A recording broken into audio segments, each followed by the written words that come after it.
The sky had been gray for 3 straight days. Not the kind of gray that threatened storms, but the kind that sucked the life out of color. Everything looked bleached, hollow, like the world was on pause. That's how Tim felt the moment they crossed the town line of Greeley Hollow, a place with no welcome sign, no gas station, and no cell signal. Just an endless curtain of trees that swallowed the road whole. Millie sat silent in the passenger seat, hands coiled tightly in her lap. She hadn't spoken since the last stop, where she stared at herself in the mirror of a filthy gas station restroom for far too long. She'd changed. Not physically, not really. But something inside her had twisted, like an elastic band pulled too tight. Tim noticed, but he didn't say a word. Because he'd changed too. Their move to the countryside had been a last-ditch effort to fix something neither of them could name. After 8 years together, the laughter had dulled. The inside jokes didn't land. Silence had become a third presence in the room, cold and watching. "This is it," Tim finally said, cutting through the thick hush. He pulled into the gravel driveway of their new home. The house stood crookedly at the edge of a moss-draped forest. It had once been a farmhouse, long ago, before vines began claiming its spine and the woods crept in like rot. 2 stories of weathered wood and a sloped roof that looked exhausted. The kind of house that leaned forward when the wind blew, as if it wanted to whisper something you didn't want to hear. Millie stepped out of the car without a word and squinted at the structure. "It's quaint," she said. But her voice didn't sound right. It sounded like someone trying to imitate hope. Tim chuckled nervously. Quaint's another word for falling apart. Inside, the air was stale and damp. The previous owner had died, natural causes, the agent said. No family to claim the house. Everything had been sold as is. Which meant dust-covered furniture, yellowing wallpaper, and a lingering smell like wet soil and old teeth. They unpacked in silence. The kitchen cabinets groaned when opened, and the upstairs floor creaked like it held secrets. In the master bedroom, Millie found a pile of old books in a trunk at the foot of the bed, leather-bound, no titles, the pages stained with something brown and brittle. "Creepy," she muttered, running a finger down the spine of one. It was warm to the touch. That night, the wind howled like something was screaming through the trees. Not past the trees, through them. Like the branches had lungs. Tim couldn't sleep. He watched Millie, her back to him, her breathing slow and steady. But even asleep, her body looked tense. Rigid. He turned over, staring at the ceiling, trying to find comfort in the isolation they'd chosen. But comfort didn't come. Instead, came the scratching. It was faint at first. Barely audible. Like tiny fingers tapping at the bedroom window. But their room was on the 2nd floor. Tim sat up. Held his breath. Scratch. Scratch. Scratch scratch. Not like an animal. Not random. It had rhythm. Purpose. He crept to the window and peeked through the curtain. Nothing. Just the moonlit outline of the forest, still and silent. Yet the sound continued. Not from outside anymore. From inside the walls. Tim pressed his ear to the drywall. Cold. Too cold. Scratch scratch scratch scratch. It was behind the headboard now.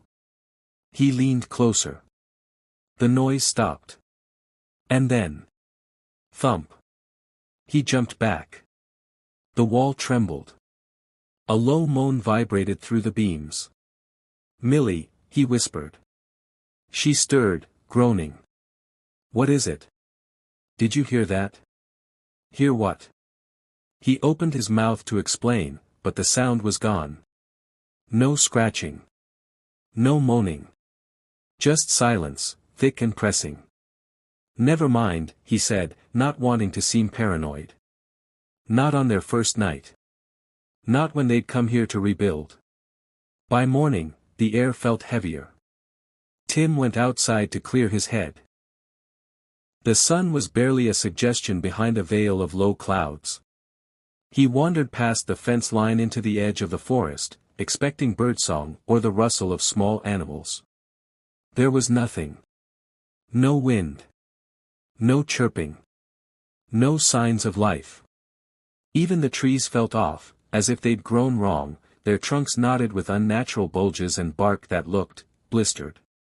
He touched one. It pulsed. Tim stumbled back. He told himself it was just his imagination. Stress.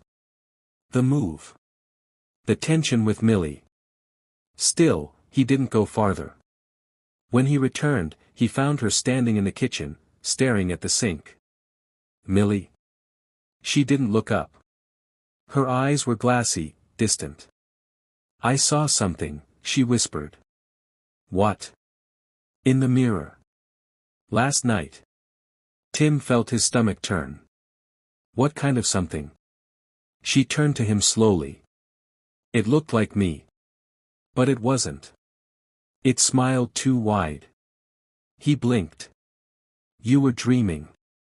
No, she said, too quickly.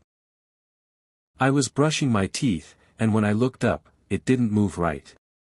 It watched me. It moved a second after I did. Like it was copying me. She rubbed her arms. It felt wrong.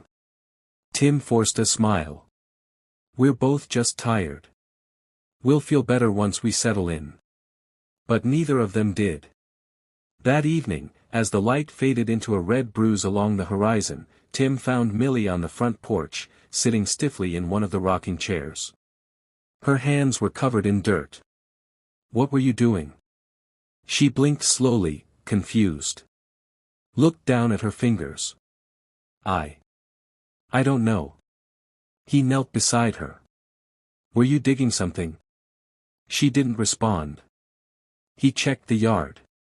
Behind the house, about 20 feet from the door, was a fresh patch of upturned soil. A hole. 3 feet deep. Inside, he found a small bundle wrapped in burlap. Trembling, he opened it. It was the trunk of one of the books Millie had found, but it had changed. The cover was damp, squirming slightly under his grip. And it had grown a small, tooth-lined slit across the spine. He dropped it. What the hell is this? He whispered. When he turned to call for Millie, she was already behind him. I think it wants to be read, she said softly. Her eyes weren't right. Too black. Too wide. They didn't sleep that night. Millie sat on the floor, flipping through the living book, muttering strange syllables under her breath. Tim begged her to stop, but she wouldn't. Her lips cracked, bleeding, her voice raspy but determined. She was somewhere else, mentally, spiritually, her body just a shell conducting something deeper. Something ancient. At 3:13 a.m., the scratching returned. All around the house. The walls, the ceiling, the floors. Faster now. Frenzied. Hungry. The front door creaked open on its own. Tim grabbed Millie, shaking her. Please, stop. Come back to me. She blinked, the trance faltering. The book snapped shut with a wet clap, and something screeched from the forest. Not an animal. Not human. Something that had been waiting. Together, they backed away from the door as black tendrils slithered into view, creeping in slow, wet lines across the porch, tasting the air. Tim slammed the door, locking it, barricading it with furniture. Millie collapsed against the wall, crying silently, book still in hand. He sat beside her, breath ragged, heart punching his ribs. What did you read? She shook her head, eyes wide with terror. I don't know. I wanted to feel something again. Like we used to. I wanted to be close again. But this thing, whatever it is, it doesn't want us to fix anything. Her voice cracked. It wants to change us. Outside, In the trees, something hissed its approval. And above them, in the walls, the scratching grew louder. Almost joyous. As if it had just begun. By morning, the air had changed again. It wasn't just heavy now, it was thick, syrupy, clinging to the lungs like wet ash. The house felt smaller, the walls closing in, pulsing ever so slightly, as if the entire place had become one massive, breathing organism. And still, the scratching didn't stop. Not entirely. It faded around dawn, like whatever was causing it retreated with the dark, back into the walls or deeper into the trees. But the silence it left behind was worse. It wasn't peaceful. It was expectant. Millie hadn't spoken since the incident the night before. She sat at the kitchen table with the book still in front of her, the one they found buried behind the house. Its cover was now cracked and raw, like blistered skin left too long in the sun. She hadn't opened it again, but she wouldn't let Tim touch it, either. "It's mine," she'd said when he reached for it earlier that morning. That was all. Tim tried to act normal. He made coffee, even though it tasted bitter and wrong. Like the beans had rotted overnight. He forced himself to clean, unpack a few more boxes. But every creak of the floor made his pulse spike. Every shadow felt wrong. At one point, he caught a glimpse of his reflection in the hallway mirror, and stopped cold. For a second, his eyes didn't blink in sync. Just like Millie had described. His left eye blinked, but the right lagged behind, twitching slightly before catching up. He stared at himself, shaking, daring it to happen again. It didn't. He didn't tell Millie. Outside, the trees watched. Tim had the sinking feeling they were moving. Not growing, not shifting in the wind, but relocating. Each time he looked out the window, the tree leans seemed a little closer. He even tried marking one with spray paint before breakfast, just to prove his own paranoia wrong. By lunchtime, the mark was gone. The tree had moved.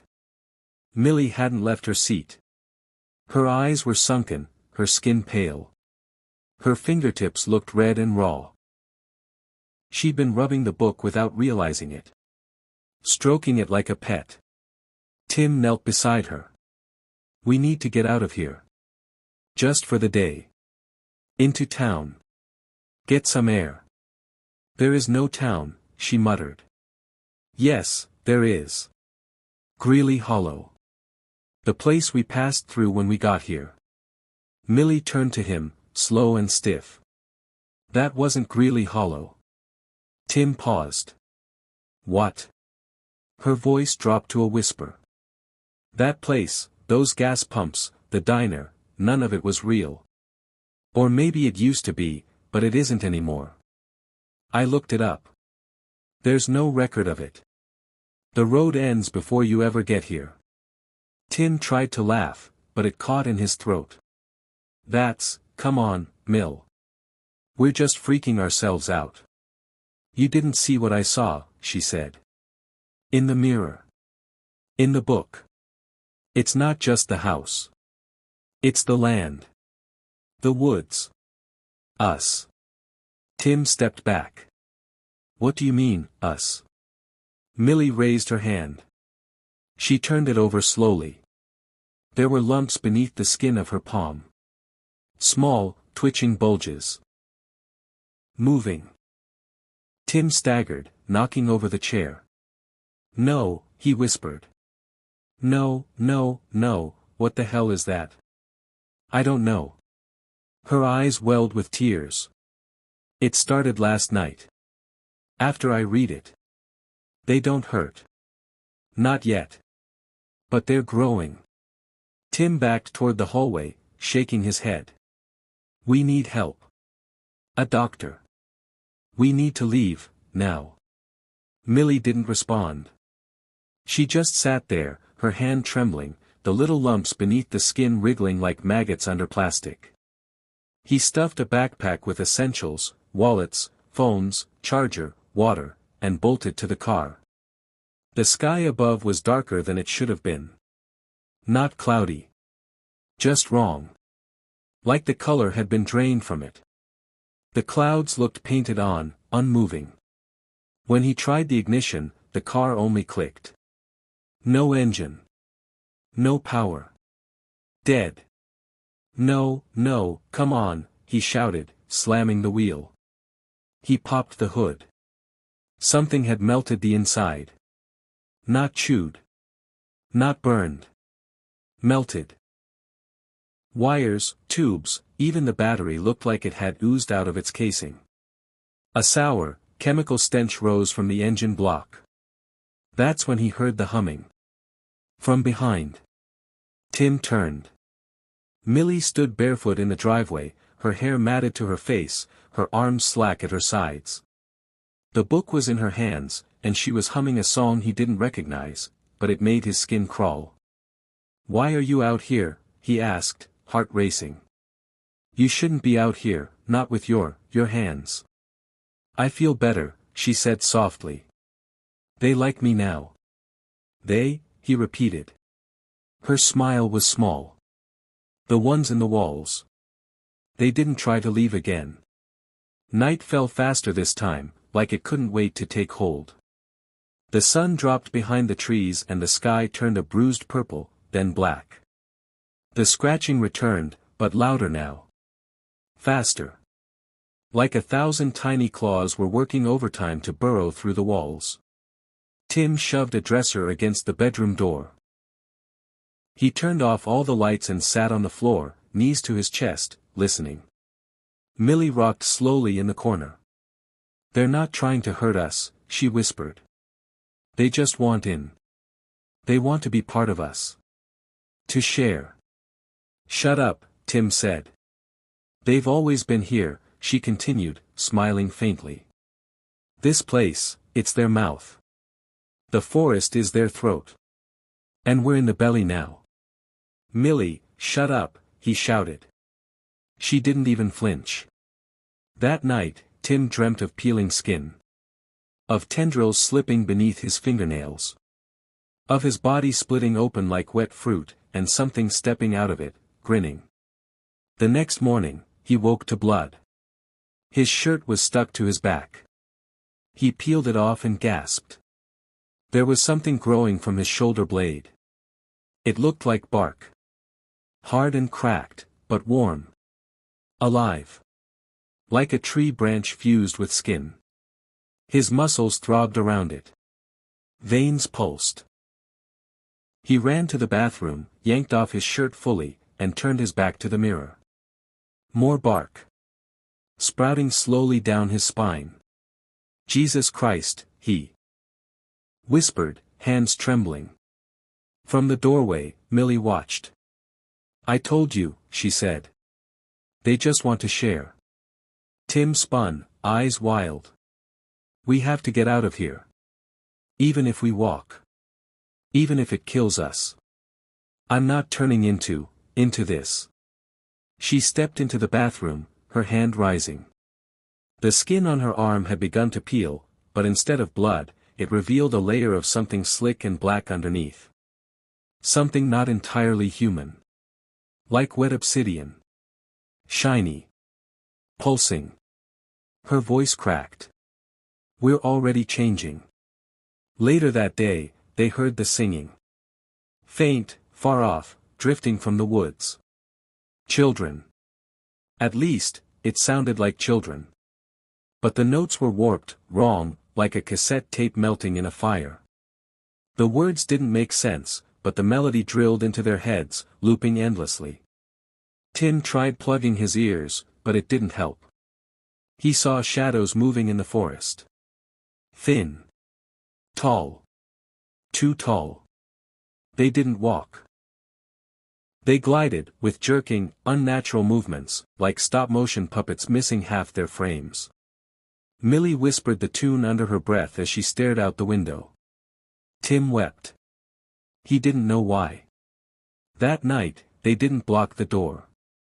The scratching no longer frightened them. Instead, it comforted. Like the sound of fingers tapping gently on a womb. Something was coming. And it was bringing them together. Tim no longer knew where his body ended and the house began. It started slowly. First, the bark-like growth along his spine thickened. Each movement sent cracks through his muscles, like tree limbs snapping in a winter wind. Then came the numbness. He touched his arms but felt nothing. His skin had become bark, paper-thin in places, splintered and peeling. Beneath it, something else moved, something wet. Millie didn't even flinch anymore when she bled. She had started whispering to the walls, answering the scratching with soft clicks and murmurs. Her fingernails were gone now, replaced with thin, translucent sheets that curled like insect wings. Her eyes had gone cloudy, then black, then something worse, something reflective, like twin pits of oil that never caught the light. The book had moved again. It was no longer bound to pages. Now, it was part of the floor. They'd woken one morning to find it embedded in the hardwood, its leather skin melted into the boards like a cancerous growth. Its eye, the slit from the spine, blinked occasionally.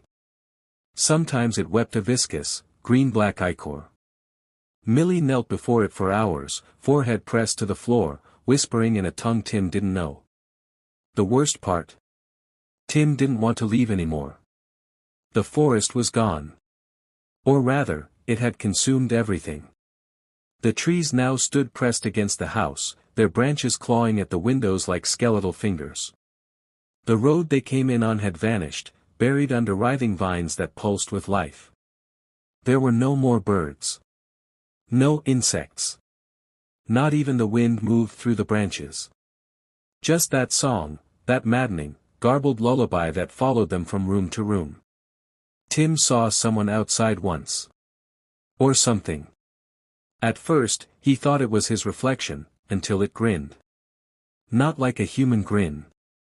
It opened too wide, too deep, a mouth that stretched from ear to ear and kept going, tearing the face in two.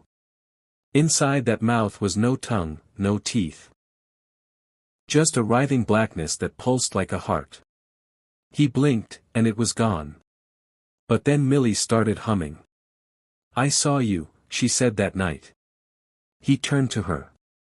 "What?" "In the mirror. You smiled at me." "I didn't." "You did." "You're not making sense, Millie." Her skin peeled from her cheek in one long strip. She didn't react. "You're not Tim anymore." He shook his head. "Stop it. Please." She stepped forward, flesh sloughing from her collarbone in wet ribbons. "And I'm not Millie." The rooms were changing. At first, it was subtle. Doorways shifted slightly, walls breathed when no one was touching them, the floorboards rippled like water under their feet. Then came the growths, pale, fleshy tumors that pushed through the wallpaper, pulsing softly like sacs filled with breath. One morning, the hallway was gone. Where it once connected the kitchen to the stairs, now there was only a narrow tunnel, made of flesh. Its walls undulated like muscle tissue, slick with moisture. Millie didn't hesitate to walk into it. Tim followed, numb. Inside, the walls whispered. They heard voices, first as distant echoes, then clearer, sharper. Tim. Millie. Together. Always together. The tunnel led them to a room that hadn't existed before. A nursery. Inside was a crib. And in the crib, something moved. It wasn't a baby. Not really. It looked like one at first glance, a curled, pale shape swaddled in damp cloth. But as Tim approached, he saw its face. It was theirs. Half of it was Millie. The other half, his own. The skin didn't line up right. The eyes didn't blink in sync. The mouth twitched but never closed. When it opened, it emitted that same corrupted lullaby, warbling like a broken music box. Tim staggered back, gagging. Millie only stared. "It's ours," she said. He shook his head violently. "No. That's not ours. That's not real." Millie didn't move. Her hands dropped into her lap. One of her fingers split open at the tip, revealing a tiny black eye beneath the nail. It blinked. The next day, the floor devoured the table. Just swallowed it. One moment, they were sitting, pretending to eat, pretending to be normal, then the floor split open like a hungry mouth, teeth of splintered wood jutting upward as the table groaned, twisted, and sank into the abyss. Tim didn't scream. He laughed. A raw, hysterical sound that clawed its way from his throat like an animal. Millie joined him. Then she began to sing again. Tim's dreams got worse. He dreamt of being sewn to Millie. Flesh to flesh. Mouth to spine. Their organs coiled together like serpents mating. One body. One mind. One thing. He dreamt of pushing his hand into her chest and pulling out a clump of writhing, baby-sized mouths, all of them screaming with his voice. He woke up screaming, fingers clawing at his skin, trying to tear off the bark. It wouldn't come off. It had become him. Millie stood in the corner, smiling. They said it wouldn't hurt if we stopped fighting. That night, the walls opened. Without warning. No scratching this time. No whisper. Just splitting. Long, vertical slits tore open in the walls of the bedroom, and from them emerged arms. Not human arms. Not animal. Long, multi-jointed limbs, slick and twitching. Fingers with too many knuckles. Eyes along the forearms. Gaping mouths in the palms. They didn't attack. They embraced. Wrapped around Tim and Millie, gently, like a mother cradling her children. Their skin burned where the arms touched them. The bark fused tighter. Their eyes bled. Their mouths stretched wide, unable to scream. Millie whispered, "We're becoming." The house trembled. The lights pulsed like heartbeats. And from the basement, a cry. Something was being born. Tim crawled from the bed at dawn, his bones no longer bending right. His fingers had fused together into branch-like talons. His knees bent the wrong way now. He couldn't cry anymore, his tear ducts had hardened. He saw Millie hunched in the bathroom. She was brushing her teeth. But her mouth was gone.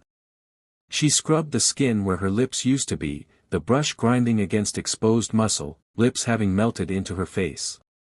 She made soft, gurgling sounds. Her reflection smiled back at her, but did not move in sync. It waved. She didn't. The mirror Millie cocked her head, smiled too wide, and whispered. "You'll look better when you're hollow." Tim didn't run. There was nowhere to go. The house had no doors now. No windows. Only walls that pulsed and whispered and watched. Millie began singing to the book again. It had grown roots, literal roots, thin white tendrils that burrowed into the floor, the walls, the ceiling. They pulsed with each heartbeat. With each breath. She pressed her face to the wood and whispered, "Together. Together. Together." The book responded. The eye opened wider. A voice filled the house, not from any direction. Just inside. "You were never two. You were always one. Split by skin. Made whole by flesh." The walls quivered. The floor cracked. The ceiling split. And something stepped in. Not through a door. Through reality. Like paper torn open. Tim and Millie collapsed in each other's arms, weeping, laughing, their voices melding into a single, gurgling, inhuman note. Their bones cracked. Their skin tore. Their forms folded inward, then outward again. One body. One mind. Together. Always. Time had stopped pretending to exist. There were no more days. No more nights. Just a thick, eternal dusk that pulsed gently across the sky, like an open wound that never fully closed. Light oozed instead of shone, and every surface shimmered with a quiet, oily film, like the world was being slowly digested. Tim and Millie were no longer two people. They were one. Not metaphorically. Not romantically. Not even spiritually. Physically. Somehow, over hours or years or maybe just minutes, it no longer mattered, they had fused. Their bodies, once separate, now melted into a grotesque sculpture of pulsing tissue, bark-ribbed arms, and weeping eyes that blinked without rhythm. Tim's jaw jutted from the left shoulder. Millie's teeth curled beneath one rib. One of them still breathed through a lung that gurgled with dark fluid. The other coughed through a throat that split like a blossoming flower every time it exhaled. And yet, they felt no pain. Only the whisper of the house. Its gentle lullaby ever present, murmuring from the walls, the floor, the flesh. You are whole now. You are beautiful now. You are ready. It had begun to spread. The house, the thing pretending to be a house, no longer stood alone in the forest. The trees had bent to it, folding inward like reverent servants. Roots snaked into the soil in every direction, infecting the land itself. The air warped. Sound dulled. Time bled. Sometimes, Tim, what was left of him, could see things outside. A flicker in the woods. A figure. People. Visitors. Unaware. Drawn by the silence. Or the rumors. Or the strange radio static that occasionally whispered coordinates into the night. Some came out of curiosity. Others desperation. One came sobbing, carrying a dog that barked at shadows. None of them left. The forest swallowed them, always with a sound like teeth grinding against bone. And each time, something new grew from the house. A finger. A jaw. A shriveled eye hanging from a ceiling like a bulb. Millie's voice, or maybe Tim's, spoke to them as they merged deeper into the structure, their minds now a chorus of tangled thoughts. We're not the house, they said once. We're just the seed. The fruit comes after. They began to remember things wrong. Tim remembered proposing to Millie under a canopy of stars. But the stars were black holes now. And when he looked back at the memory, her mouth had already begun to peel away. She said, yes, with a voice that crackled like dry leaves, her spine twisting behind her like a tail. Millie remembered their first kiss in college. But in the memory, Tim's face was missing. There was only a smooth patch of skin where his features should have been. And when he leaned in, her lips sank into his skull like warm wax. They tried to recall their parents. Their homes. Their past lives. But those memories unraveled. Replaced. Overwritten. Now, when they closed their eyes, they saw the mouth. A colossal, yawning thing in the woods. Endless and dark, filled not with teeth but with voices. The voices of everyone who'd ever touched this place. Begging. Screaming. Praying. Singing. And inside that mouth, the eye watched them. Always watching. One day, if it was a day, Tim, Millie, or what was left of them, felt the walls shudder. A man had arrived.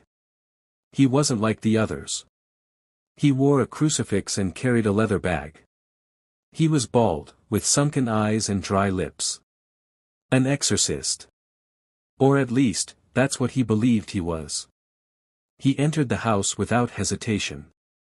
Your rot won't spread, he said aloud, opening his bag. I've cast out worse. The walls chuckled. Tim Millie watched from the ceiling, suspended in an open cavity of writhing roots. Their mouth, now a fused slit across two jaws, opened. A voice came out that was both of theirs and neither. Welcome home. The exorcist tried Latin. The walls bled. He splashed holy water. The floors drank it. He lit incense, chanting. The smoke curled into a hand and gently caressed his face. He screamed then. They always screamed. But it wasn't pain that broke him. It was recognition. Because as the eye in the wall opened, wide and black and infinite, it showed him his own face, already fused into the frame of the house. Already part of the whole. Already forgotten. Together, the house whispered. And the man dropped his crucifix.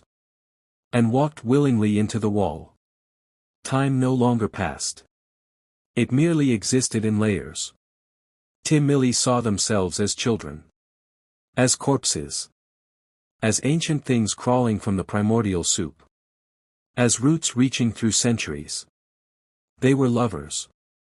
Then monsters. Then priests. They whispered sermons to the flesh. They sang lullabies to the walls. They dreamed in circles. And sometimes, they felt others inside them. A woman who once lived here. She drowned her infant in the tub. It cried from beneath the floorboards still. A man who tried to burn the house down in 1965. He's now part of the chimney, his face eternally screaming through the ash. A girl who disappeared in 1992. She whispers through the pipes now. Her laugh bubbles from the toilet. The house remembered everything. So did Tim and Milly. They tried to fight it once. They tried to tear themselves apart. Tim pulled at Milly's spine where it fused with his ribs. She clawed at his face where it merged with her sternum. They screamed, ripping skin and bark and tissue, sobbing with what mouths they had left. The house shook. Angry. The eye opened. And punished them. Their pain was not allowed. Their separation was not possible. Their punishment was not death. It was memory. The house fed them every moment of their old life, on loop, but wrong. Every kiss was sour. Every hug was a choke. Every memory of joy came twisted, Milly's hands too sharp, Tim's voice too wet, their smiles peeling their cheeks back to the bone. They begged for the memories to stop. And the house laughed. Because now, they weren't just together. They were nothing else. On the 1000th cycle, maybe the millionth, they stopped resisting. Their thoughts became simple. Smooth. Quiet. Not gone. Just, folded. Milly existed in the walls. Tim in the floors. Sometimes, when the wind blew just right, a passerby would hear them. Together. A single word in 100 voices. Sometimes crying. Sometimes laughing. Sometimes singing. But always one word. Together. It began with the boy. His name was Mason, 12 years old, skin pale and soft from being indoors too long. He came with his father, a nature photographer chasing rumors of the house that doesn't age. They found it. They were never meant to. Tim Milly felt their presence the moment the forest acknowledged them. The trees shivered, their leaves rearranging like eyes, following the two travelers as they crossed the unmarked threshold. The bark whispered. The air thickened. Still, they walked in. The house no longer stood alone, it stood everywhere, echoing outward in soft ripples of unreality. But they saw only the original shell, gray wood, crooked porch, windows like empty eyes. Doesn't look abandoned, the father muttered, raising his camera. Could be squatters. Mason stared at the porch. Dad, I think we should go. The house blinked. Just once. But enough. They didn't stay long. Maybe 2 hours. They took pictures of the front, the trees, a few shots of the porch. But they never stepped inside. Not with their feet. Only with their eyes. The house let them go. It wanted to see what happened when its influence traveled. Back in their apartment 3 towns over, Mason stopped sleeping. It started subtly. A few restless nights. Then full insomnia. The kind that wraps around your ribs and whispers secrets into your chest. He began sketching things in the margins of his schoolwork. Shapes he didn't recognize. Trees with mouths. Houses with limbs. His teacher noticed. Called the father. I don't know what he's drawing, but he's writing words, too. Made up language, I think. Over and over. Same phrase. She showed the paper. Together. Together. Together. Written in a spiraling circle. Back at home, Mason's fingernails began to fall off. The father began hearing voices in the camera's audio logs. He reviewed the footage one night, alone, replaying the recording of their approach to the house. A faint voice came through the wind. Leave now. Then static. Then. We're already in you. He froze. Rewound. Played it again. Nothing. Just wind. He laughed it off. But when he checked his phone, he found a new photo in his gallery. A picture of him. Sleeping. Taken from above his bed. 2 days later, he slit open his shoulder with a kitchen knife. Not in a rage. Not even in fear. Curious. He said he felt something moving under there. When the doctors removed the bandage, they found bark. Embedded in his muscle tissue. Mason vanished on the third night. The door was locked. Windows sealed. Security alarm untouched. But in his room, drawn on the wall in charcoal, was a crude image of the house. And beside it, 2 stick figures fused at the chest, sharing a single eye. In red crayon, a single word. Together. He wasn't the only one. Across the state, a woman named Leanne began carving spirals into her floorboards with a dinner knife after dreaming about a tunnel made of skin.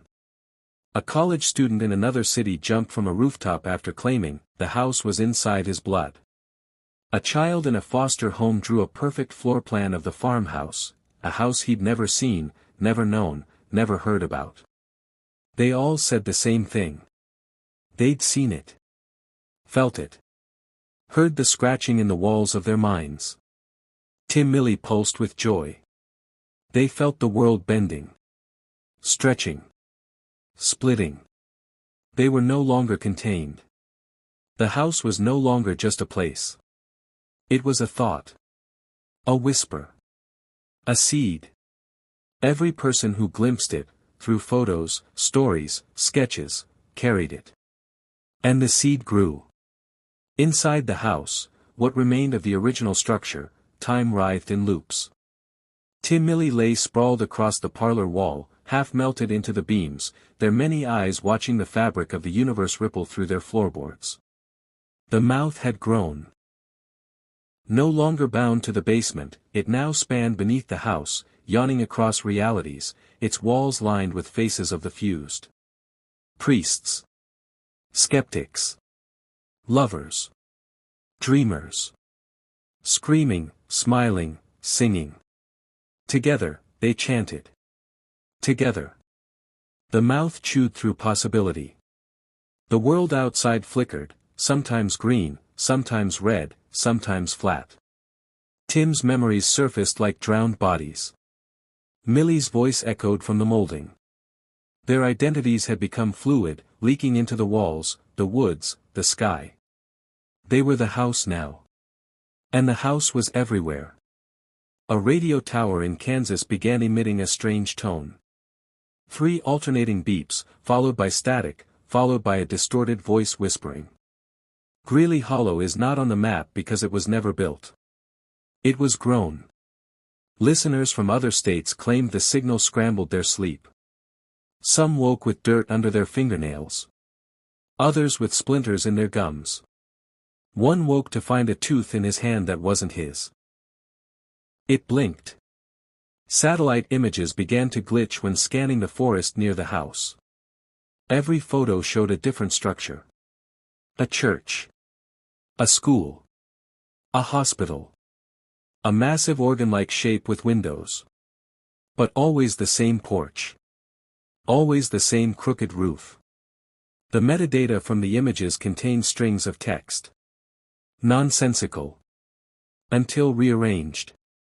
Tim Millie together now always open mouth come home come home come home. No one knew how many had been touched. How many had brought the infection back. Because the change wasn't immediate. It was slow. A hollowing. You began to forget. Then you remembered wrong. You looked in the mirror and saw yourself blinking late. You tasted soil when you chewed. You woke up to find a new room in your house. One you didn't build. With wallpaper that breathed. And a crib. And something inside it. The infection wasn't a virus. It was a memory. Contagious. Spoken. Drawn. Imagined. The house didn't want to kill the world. It wanted to reshape it. It wanted the world to be one thing. One body. One thought. One song. Tim Millie curled into the attic rafters, smiling through fused lips. They had never been happier. Never more at peace. Because the screaming had stopped. The fighting had stopped. There was only the hum of unity. The hiss of flesh finding flesh. The joy of sameness. The comfort of being together. And far away, in a classroom, a child raised her hand and said, "I had the dream again." About the house. The teacher asked what happened in the dream. The child smiled. And began to hum. Just softly. But others joined in. Without knowing why. A melody older than their bones. A song of walls and whispers. And as they hummed, the windows of the school began to drip. Not rain. But sap. There was no thunder when the sky split. No roar. No wind. Just silence. Then a long, wet peeling sound. Like skin tearing from bone. And then the sky was wrong. Tim Millie felt it first, not because they were special anymore, but because they were the origin. The root. The hum in the basement. The spark behind the eyes of everyone who had ever glimpsed the house, touched the bark, whispered the word. Together. They murmured it now in endless harmony, a dissonant lullaby sung by mouths stretched across ceilings, by insects skittering across skin, by infants with centipede legs crawling from rusted cribs. Across the world, separation, the barrier between self and other, began to erode. It started small. People stopped recognizing themselves in mirrors. They'd tilt their heads, blink slowly, and watch their reflections lag, expressions out of sync, eyes slightly too wide, smiles holding too long. Then came the shared thoughts. A woman in Nebraska started screaming mid-dinner because she heard her husband's thoughts about the steak being undercooked. Heard them clearly, word for word, before he said a thing. In Tokyo, a boy began reciting memories that weren't his, terrified whispers of a decaying porch, of a door that bled sap, of a woman melting into wallpaper. At a hospital in Berlin, 5 patients drew the exact same symbol in different wings of the facility.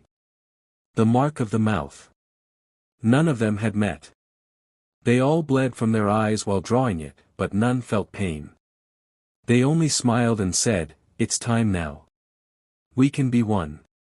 The forest no longer stood behind the house. It now spread beneath every tree in every country, every potted plant, every lawn, every botanical garden. Roots laced through the earth like veins, humming with an ancient, sick joy. The mouth pulsed. It did not hunger for flesh anymore. It wanted convergence. It whispered through power lines. It flickered through Instagram photos of old barns. It hummed in the radio static between stations. It found its way into lullabies sung to children who no longer had parents, only caretakers, husks mouthing syllables with no soul behind them. Cities began to fold in on themselves. Not physically at first. Not yet. It was reality that began to rot. Memory. Identity. A man named Jorge in Mexico City woke up to find his apartment was suddenly a submarine. Everyone else treated it as normal. When he screamed, asking how, why, what was happening, his wife simply said, "You've always been submerged. The sky's dangerous." He looked out the porthole. And saw trees. Stretching forever. Not waving. Watching. He opened the hatch and stepped out. Into a hallway lined with hundreds of doors, each labeled with names he didn't know, but which made his eyes water to read. Millie, Tim, father, mother, son, house, together and begin. He chose one. He never came back. Reality no longer obeyed its architects. Time unraveled, looping like an Ouroboros of flesh. Children aged backwards. Buildings reversed into blueprints. The dead began to dream again, digging their way up, not as zombies, but as versions of people you used to know. They'd knock on your door at 3:33 a.m. Their skin would be smooth, lips cracked with smiling sap, and they'd say, "Don't you remember me? I was your first kiss. I was the one you left behind. Let me in. We can be together now." If you let them in, the walls would breathe. The ceiling would ripple. And in the morning, your neighbors would say the house never existed. Only a tree. The government tried to intervene. But how do you bomb a dream? How do you kill an idea that bleeds through screens, infects thoughts, rides on the backs of lullabies? They tried containment. But the quarantine zones sang. And every soldier who stayed inside more than a day would either go quiet forever or begin whispering to the walls, feeding them skin, drawing doors that didn't open unless you wanted them to. One general blew his own head off during a press conference after hearing his deceased mother's voice inside the microphone. "You never really left Greeley Hollow. You just closed your eyes." Tim Millie crawled across the ceilings of a memory they once called home. They were less body now, more concept, an echo that clung to form only when it pleased them. They were a house with a heartbeat. A breath made of rafters and rust. From their attic mouth, they spoke in riddles. What's the shape of love if not a circle of teeth? What's more intimate than fusion? What is freedom, if not the absence of self? And the mouth answered, yes. Always yes. In Moscow, a train disappeared into a tunnel and never came out. When authorities investigated, they found the tunnel gone, replaced by a forest. Deep. Humid. Humming. The trees had names carved in them. But not by hand. The bark had grown the names. And when one agent whispered the name, Millie, the trees turned to face him. He was never seen again. Except in a photograph, weeks later, found in a tourist's camera. The image was of a smiling man. His skin was bark. His mouth was open. A baby's hand was reaching from inside it. Millie's voice stretched across continents now. It no longer came from her mouth, it came from wounds, from cracks in brick, from the moment between dreaming and waking. She said, "I didn't want this, but I love it now." She said, "He never listened. Now he doesn't need to." She said, "I can be you. Let me try you on." And people stopped resisting. They let her in. They let Tim in. They let the idea of together bloom behind their teeth. Religions crumbled, but not from war. From realization. Because when the churches and temples melted into forests, and the altars grew eyes, and the stained glass whispered scripture that didn't yet exist, the devout didn't run. They knelt. They opened their mouths. And joined. Children were the first to fully cross. Maybe because their minds were still soft. Flexible. Willing. One boy in Sweden disappeared from school during recess. Teachers found his body days later curled into the hollow of a birch tree. Still breathing. Still smiling. Eyes black. Mouth whispering, "It's warm in the roots. You'll see. You'll all see." And then he crumbled into bark and blew away on the wind. Hospitals overflowed. Not with illness. With conversions. People whose skin fused to bedding. Whose veins turned to vines. Whose dreams became blueprints for rooms that didn't exist, but which began appearing, slowly, around their homes. A nurse in Ohio entered a patient's room to find a hallway where the bathroom should have been. She walked down it. The light never followed. She was gone for 3 hours. When she returned, her face was made of mirrors. She said, "You look beautiful when you rot." Tim Milley watched the world reshape itself. Watched lovers fuse. Watched cities melt and congeal into new shapes. Watched humanity shed the illusion of individuality like dead skin. And still, the mouth grew. Its teeth were buildings. Its tongue was the internet. Its stomach was time. And it was almost full. And somewhere, in a room that had never been real before, a girl opened her eyes. She was 8. Or 80. Or never born. Her name didn't matter. What mattered was this. She hadn't joined yet. She was still alone. The last one. She stood in a hallway lined with photos of people she'd never met but felt she'd always loved. Their faces melted into bark and blood and smiles too wide. She heard Millie's voice calling, "We miss you." She heard Tim's voice echo, "We're incomplete." The walls were soft now. Warm. Wet. The floor was pulsing. A door at the end of the hall opened. Inside, a crib. Something shifted within it. Something with her face. It opened its eyes. It whispered. Together. The girl screamed. And the house smiled. Because even a scream is a form of acceptance. And the house had always waited. For this moment. When the final thread of separation snapped. And the last voice joined the chorus. There is no end. Only expansion. Only together. Forever. There was no countdown. No trumpet. No fire. No final act of resistance. Just silence. And then, a breath. One long, world-shaking inhale. From the house. But it was no longer just a house. It was the sky now. The air. The thoughts between thoughts. The bones of every building, every cave, every dark crevice where the unseen once waited. Its shingles had become teeth across continents.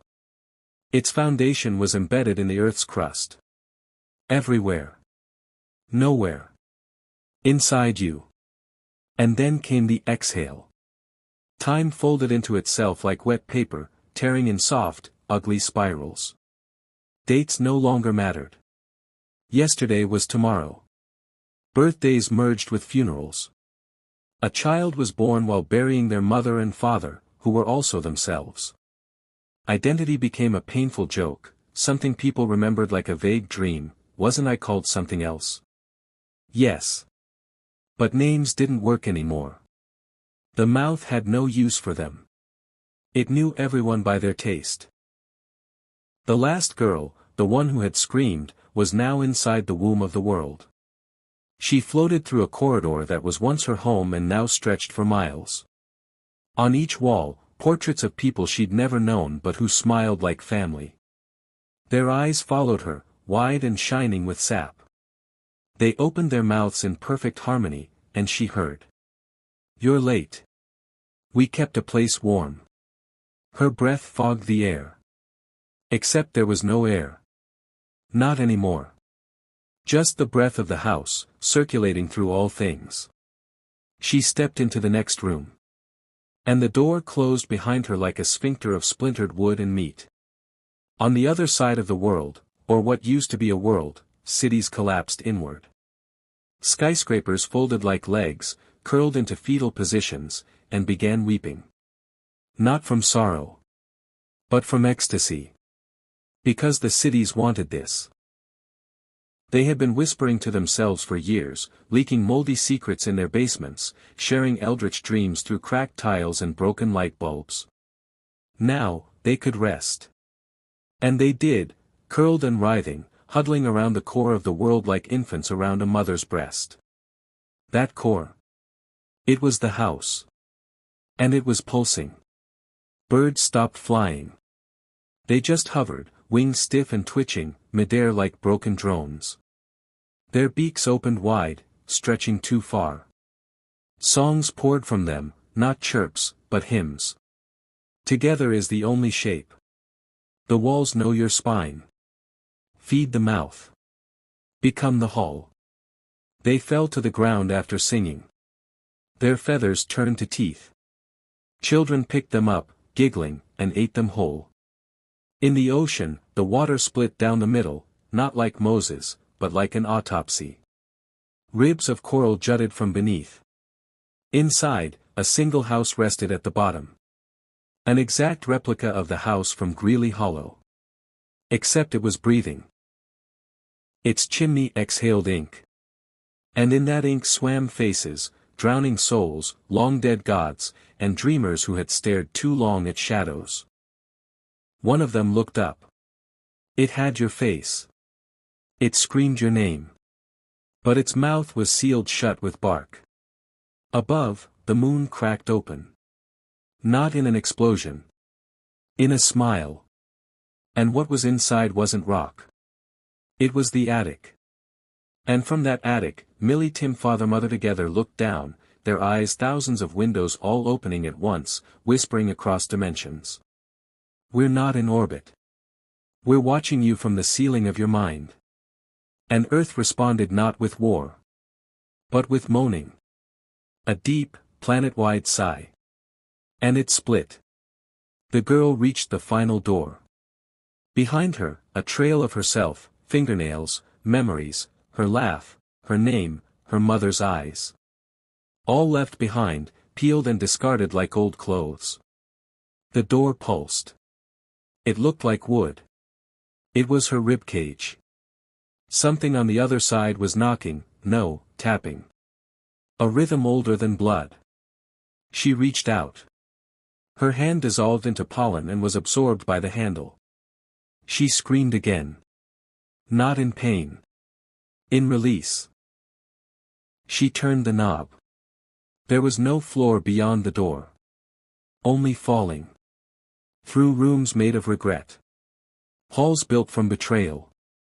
Stairs woven from lies she told herself as a child to sleep better at night. And at the bottom, waiting like an old friend. The dining room. It was set for one. One chair. One plate. A mirror on the wall. She sat. She looked into the mirror. The reflection was her. But also all of them. Millie. Tim. Mother. The woman who drowned herself in 1912. The boy who burned down the barn in '88. The police officer who shot his partner, then wept under the porch. The little girl who whispered to the wallpaper until it opened. All of them. Her. The mouth opened.